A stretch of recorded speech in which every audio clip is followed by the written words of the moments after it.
രാവിലെ തന്നെ പ്രതീക്ഷിക്കാതെ ഞങ്ങൾക്കൊരു ചക്ക കിട്ടി. പിന്നെ അത് കണ്ട ഉടനെ എനിക്ക് ചക്ക ഉപ്പേരി വേണം. പിന്നെ അമ്മയ്ക്ക് നോ പറയാൻ പറ്റുമോ? അമ്മ ഒന്നും നോക്കാതെ പെട്ടെന്ന് നമ്മുടെ ചക്കക്കൂട്ടനെ ബാക്കത്തി എടുത്ത് അങ്ങോട്ട് വെട്ടി വൃത്തിയാക്കാൻ തുടങ്ങി. പിന്നെ ഒന്നും ചിന്തിച്ചില്ല, ഞാനും അമ്മയുടെ കൂടെ കൂടിയങ്ങ്. സഹായിക്കാനല്ല കേട്ടോ, നോക്കിയിരിക്കാൻ വേണ്ടി മാത്രം. സുന്ദരക്കുട്ടനായിട്ട് നമ്മുടെ ചക്കക്കുട്ടൻ്റെ കിടപ്പ് കണ്ടോ ഗൈസ്? ഹൃദയം നുറുങ്ങുന്ന വേദനയോടെ അമ്മ അങ്ങനെ നമ്മുടെ ചക്കക്കുട്ടനെ 2 കഷ്ണമാക്കി. ഇതുവരെ കണ്ടത് ട്രെയിലർ മാത്രമാണ് ഗൈസ്. ഇനിയാണ് നമ്മൾ ഒറിജിനൽ കലാപരിപാടിയിലോട്ട് കടക്കുന്നത്.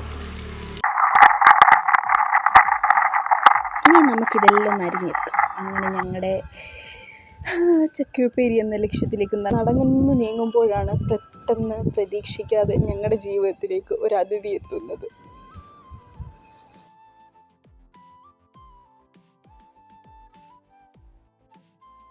അങ്ങനെ എല്ലാം റെഡി ആയതുകൊണ്ട് ഞങ്ങൾ ഞങ്ങളുടെ ചട്ടിയും പാത്രവും എല്ലാം എടുത്തുകൊണ്ട് വില്ലേജ് എഫക്റ്റ് കിട്ടാൻ വേണ്ടി ഞങ്ങൾ ഞങ്ങളുടെ എരുത്തിലോട്ട് പോയി ഗൈസ്. അങ്ങനെ തീ ആളിക്കത്തിച്ച് ഞങ്ങൾ ഞങ്ങളുടെ സ്വർണ്ണ ഉരുളി വെക്കുകയാണ്. ഇനിയൊരു നീണ്ട കാത്തിരിപ്പാണ്. എണ്ണ ചൂടായി ഇതിലേക്ക് നമ്മുടെ ചക്കയെല്ലാം ഇട്ട് വറുത്തെടുക്കും വരെ ഒരു കാത്തിരിപ്പാണ് ഗൈസ്.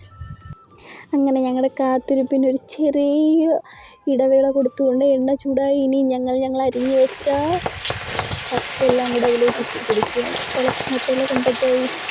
പിന്നെ മാറി എല്ലാവരും ചക്കയിളക്കലായിരുന്നു ഗൈസ്, ചക്കയിളക്കലായിരുന്നു. അതിനിടയിൽ എന്നെ ട്രോളാൻ അവസരം കിട്ടിയപ്പോൾ മുതലാക്കുകയാണ് ഈ 2 കൂട്ടരും കൂടെ. എന്നെ കൂട്ടം ചേർന്ന് ആക്രമിക്കുകയാണ്.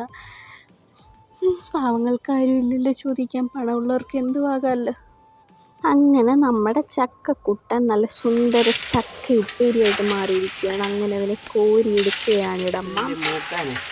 എന്നെ എടുത്ത് നേരെ വെച്ച് കുറച്ച് നേരം റെസ്റ്റ് ചെയ്തിട്ട് അതിനകത്ത് കുറച്ച് ഉപ്പൊക്കെ ഇട്ട് അങ്ങോട്ട് പാറ്റി മീൻസ് അതെല്ലാം കൂടെ നന്നായിട്ട് മിക്സ് ചെയ്തിട്ട് മാത്രം ഓർമ്മയുണ്ട്. അതെടുത്ത് ഞങ്ങൾ നേരെ ഓടി ഗൈസ്.